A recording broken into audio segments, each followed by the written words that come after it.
قرآن مجید پڑھنا اور سمجھنا کسی دن کا محتاج نہیں، ہر روز ہی یہ اپنے قاری کے لیے ہدایت کا ذریعہ بنتا ہے۔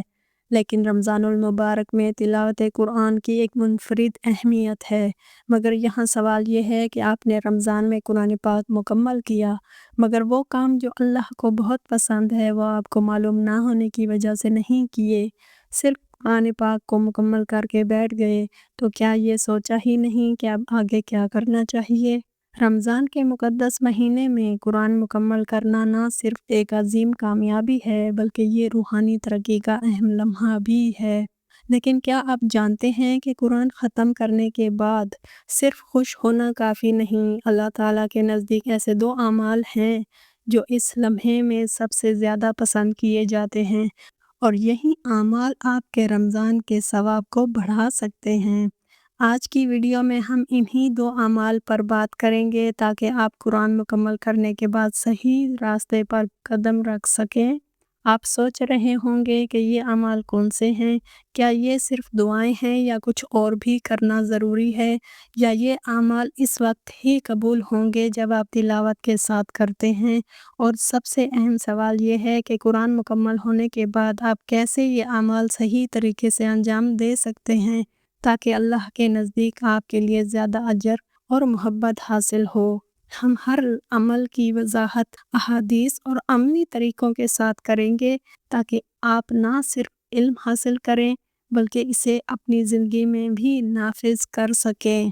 یہ وہ لمحہ ہے جب آپ کے دل کی خوشی اور روحانی سکون عروج پر ہوتا ہے، اور اگر آپ یہ اعمال انجام دیں تو یہ خوشی اور سکون اللہ کی رضا کے ساتھ مکمل ہو جائے گا۔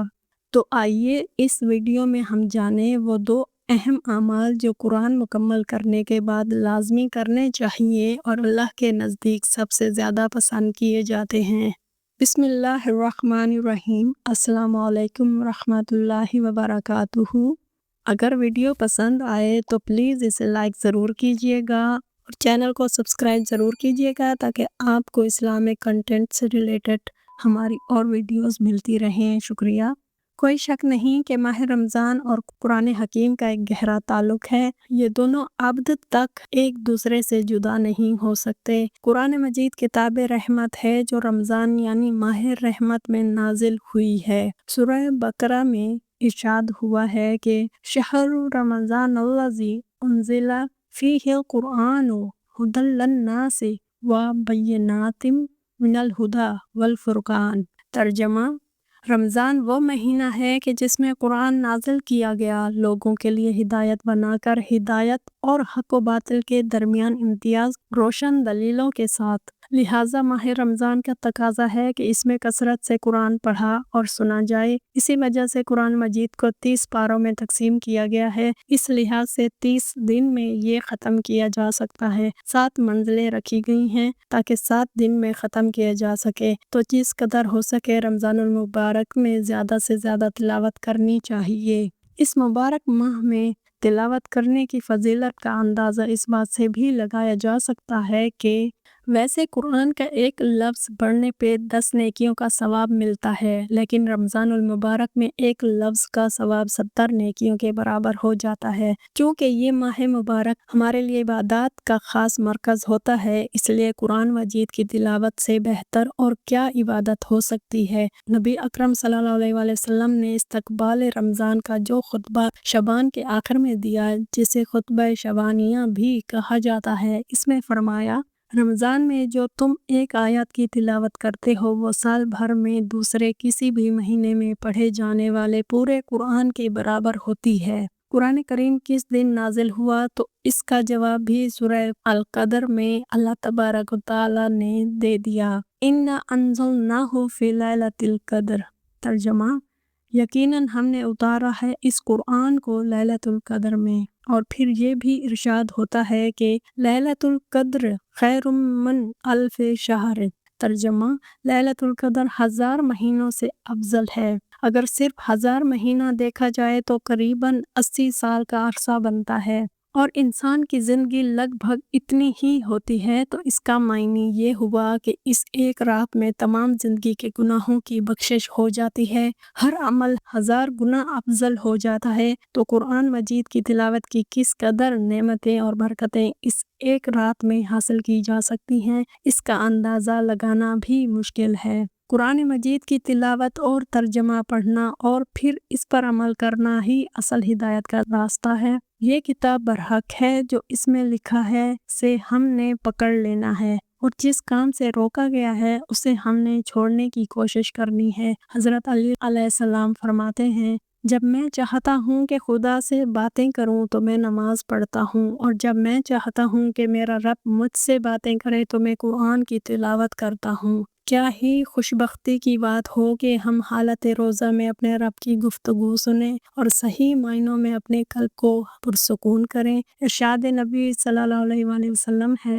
جب تم پر اندھیری رات کی طرح فتنے آ پڑیں اور تم چاروں طرف سے اندھیروں میں گم ہو تو اس وقت میری کتاب کو پکڑ لینا، کیونکہ قرآن سچا سفارشی ہے، اس کی شفاعت قبول کی جائے گی۔ حضرت ابو ہریرہ رضی اللہ عنہ بیان کرتے ہیں کہ حضور نبی اکرم صلی اللہ علیہ وآلہ وسلم کے ساتھ حضرت جبرائیل علیہ السلام سال میں ایک دفعہ قرآن کریم کا دور کیا کرتے تھے، لیکن جس سال آپ صلی اللہ علیہ وآلہ وسلم کا وصال مبارک ہوا، اس سال 2 مرتبہ دور کیا، یعنی ایک بار جبرائیل علیہ السلام کو قرآن کی تلاوت کر کے سنایا اور دوسری بار ان سے سنا۔ اس طرح رمضان میں 2 بار تلاوت قرآن کو مکمل کیا۔ رمضان میں قرآن کے دور ابن ماجہ۔ اس بات میں کوئی شک و شبہ نہیں کہ ہمارے نبی محمد صلی اللہ علیہ وآلہ وسلم نے ماہ رمضان میں تلاوت کو بہت پسند فرمایا ہے۔ جو لوگ خود تلاوت نہ کر سکتے ہوں اور کسی سے سن لیں تو یہ بھی ایک پسندیدہ عمل ہے۔ حضرت ابو ہریرہ رضی اللہ عنہ بیان کرتے ہیں کہ حضور نبی اکرم صلی اللہ علیہ وآلہ وسلم حجرہ مبارک سے باہر تشریف لائے تو آپ صلی اللہ علیہ وآلہ وسلم نے دیکھا کہ رمضان المبارک میں لوگ مسجد کے ایک گوشہ میں نماز پڑھ رہے تھے۔ آپ صلی اللہ علیہ وآلہ وسلم نے دریافت فرمایا، یہ کون ہیں؟ عرض کیا گیا، یہ وہ لوگ ہیں جنہیں قرآن پاک یاد نہیں۔ حضرت ابی بن کعب نماز پڑھتے ہیں اور یہ لوگ ان کی اقتداء میں نماز پڑھتے ہیں۔ تو حضور نبی اکرم صلی اللہ علیہ وآلہ وسلم نے فرمایا، انہوں نے درست کیا اور کتنا ہی اچھا عمل ہے جو انہوں نے کیا۔ مسجد میں لوگوں کے قرآن سننے کی حدیث، کتاب الصلاۃ۔ اعمال نمبر 1، قرآن کی تلاوت کے بعد شکر اور دعا کرنا۔ قرآن مکمل کرنے کا لمحہ ایک بہت بڑا روحانی سنگ میل ہے، اور اسی لمحے سب سے پہلا عمل جو لازمی کرنا چاہیے وہ ہے شکر ادا کرنا۔ قرآن پاک کو مکمل کرنے کی نعمت ہر شخص کے لیے آسان نہیں۔ اللہ نے آپ کو یہ عظیم موقع عطا کیا ہے، اور اسی کے شکر میں دل سے دعا کرنا سب سے بہتر عمل ہے۔ یہ شکر نہ صرف زبان سے بلکہ دل سے بھی ہونا چاہیے کہ آپ اللہ کے انعامات کے لیے واقعی شکر گزار ہیں۔ شکر کے ساتھ دعائیں بھی شامل کریں، اپنے لیے، اپنے اہل خانہ کے لیے اور پوری امت مسلمہ کے لیے۔ احادیث کی روشنی میں دیکھا جائے تو شکر گزار بندہ اللہ تعالیٰ کو سب سے زیادہ پسند ہے۔ نبی کریم صلی اللہ علیہ وآلہ وسلم نے فرمایا، اللہ تعالیٰ شکر گزار بندے کو پسند فرماتا ہے۔ اس کا مطلب یہ ہے کہ قرآن مکمل کرنے کے بعد دل سے شکر ادا کرنا اور دعاؤں میں مشغول ہونا اللہ کے نزدیک بے حد محبوب عمل ہے۔ رمضان میں قرآن ختم کرنے کے فضائل۔ قرآن کی تلاوت ایک اعلیٰ عمل ہے اور رمضان میں قرآن ختم کرنے کا ثواب بہت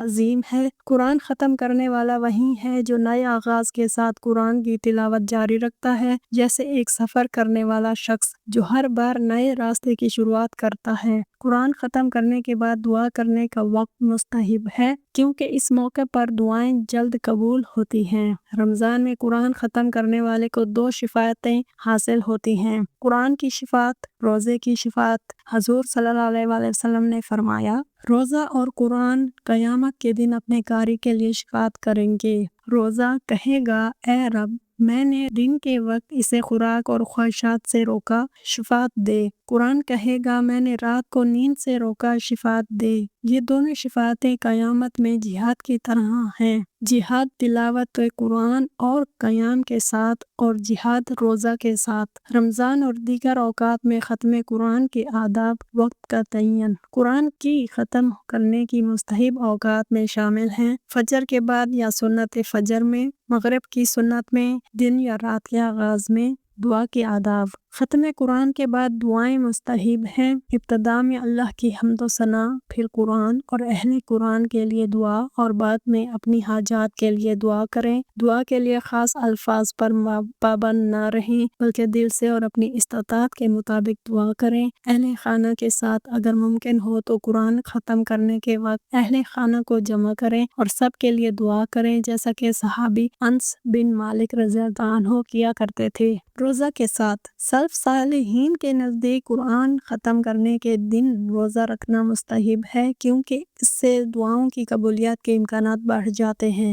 رمضان میں قرآن ختم کرنا ایک مستحب اور عظیم عمل ہے جو روحانی ترقی، ثواب اور دعاؤں کی قبولیت کا ذریعہ بنتا ہے۔ فقہا کے نزدیک اس کا حکم اور مستحبی فضائل مختلف ہیں، لیکن سب اس بات پر متفق ہیں کہ قرآن ختم کرنے والا شخص اجر عظیم کا مستحق ہے۔ قرآن ختم کرنے کے بعد دعا کرنا، اہل خانہ کے لیے دعا کرنا اور روزہ کے ساتھ ختم قرآن کرنا انتہائی افضل اعمال ہیں۔ عملی طور پر رمضان میں قرآن مکمل کرنے کے بعد آپ 10 مخصوص دعائیں کر سکتے ہیں، جیسے ایمان میں اضافہ، رزق میں برکت، گناہوں کی معافی اور قیامت میں آسانی۔ یہ دعائیں نہ صرف آپ کی روحانی حالت کو مضبوط کریں گی بلکہ آپ کے مکمل قرآن کے ثواب کو بھی بڑھائیں گی۔ عمل نمبر 2، قرآن کی تعلیم اور دوسروں کو سکھانا۔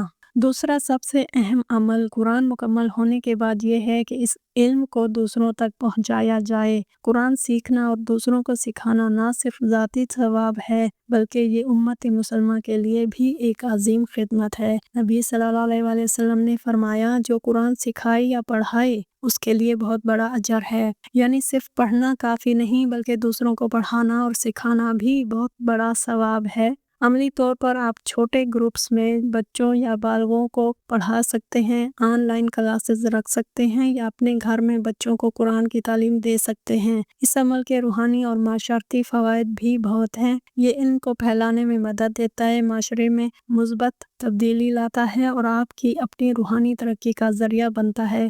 اس کے ذریعے آپ اللہ کے نزدیک نہ صرف محبوب بنتے ہیں بلکہ قرآن کی روشنی کو دوسروں تک پہنچانے والے کا مقام بھی حاصل کرتے ہیں۔ اعمال کو مزید بڑھانے کے طریقے: قرآن مکمل کرنے کے بعد اضافی نفل نمازیں پڑھیں، صدقہ دیں اور دیگر عبادات میں مشغول ہوں۔ رمضان میں قرآن ختم کرنے والے کے لیے خصوصی دعائیں بھی ہیں جو آپ کی روحانی حالت کو مزید مضبوط کریں گی اور اللہ کے قرب میں اضافہ کریں گی۔ ان اعمال کے ذریعے نہ صرف آپ کی نیت پاک ہوگی بلکہ اللہ کے نزدیک آپ کے لیے اجر بھی بہت بڑھ جائے گا۔ قرآن مکمل کرنا رمضان کا ایک عظیم لمحہ ہے، لیکن اصل مقصد صرف ختم کرنا نہیں بلکہ اس کے بعد کی حرکتیں ہیں جو اللہ تعالیٰ کو سب سے زیادہ پسند ہیں۔ شکر ادا کرنا، دل سے دعا کرنا اور اپنے لیے، اہل خانہ کے لیے اور امت مسلمہ کے لیے دعائیں کرنا آپ کے ایمان کو مضبوط کرے گا۔ اسی کے ساتھ دوسروں کو قرآن سکھانا، پڑھانا اور علم پھیلانا بھی ایک ایسا عمل ہے جو نہ صرف آپ کے لیے بلکہ پوری امت کے لیے رحمت کا سبب بنتا ہے۔ یاد رکھیں، قرآن مکمل کرنے کے بعد یہ 2 اعمال، شکر و دعا اور دوسروں کو سکھانا، آپ کے رمضان کے ثواب کو کئی گنا بڑھا سکتے ہیں اور اللہ کے قرب کا ذریعہ بنتے ہیں۔ آپ کی یہ چھوٹی سی محنت دوسروں کی زندگیوں میں بھی روشنی ڈال سکتی ہے۔ اگر آپ کو یہ ویڈیو پسند آئی ہو تو اسے اپنے دوستوں اور خاندان کے ساتھ ضرور شیئر کریں تاکہ زیادہ سے زیادہ لوگ اس سے فائدہ اٹھا سکیں، اور کمنٹس میں لکھیں، میں قرآن مکمل کر کے یہ اعمال کروں گا، تاکہ آپ کی نیت بھی مضبوط ہو اور دوسروں کے لیے مثال بنے۔ جزاک اللہ خیرہ۔ اللہ حافظ۔